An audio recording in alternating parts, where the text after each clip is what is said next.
இன்றைய நற்செய்தி புனித லூக்கா எழுதிய நற்செய்தியிலிருந்து வாசகம்.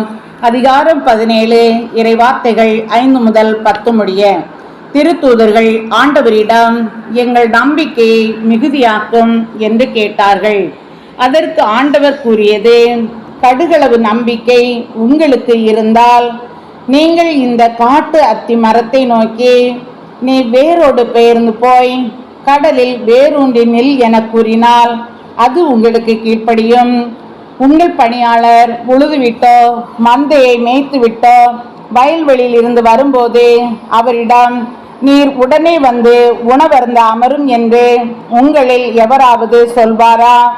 மாறாக, எனக்கு உணவு ஏற்பாடு செய்யும், உன் இடையை வரிந்து கட்டி கொண்டு நான் உண்டு குடிக்கும் வரை எனக்கு பணிவிடை செய்யும், அதன் பிறகு நீர் உண்டு குடிக்கலாம் என்று சொல்வார் அல்லவா? தாம் பணித்ததை செய்ததற்காக அவர் தம் பணியாளருக்கு நன்றி கூறுவாரோ? அது போலவே நீங்களும் உங்களுக்கு பணிக்கப்பட்ட யாவற்றையும் செய்த பின், நாங்கள் பயனற்ற பணியாளர்கள், எங்கள் கடமையை தான் செய்தோம் என சொல்லுங்கள் என்றார். இது கிறிஸ்து வழங்கும் நற்செய்தி. கிறிஸ்துவே உமக்கு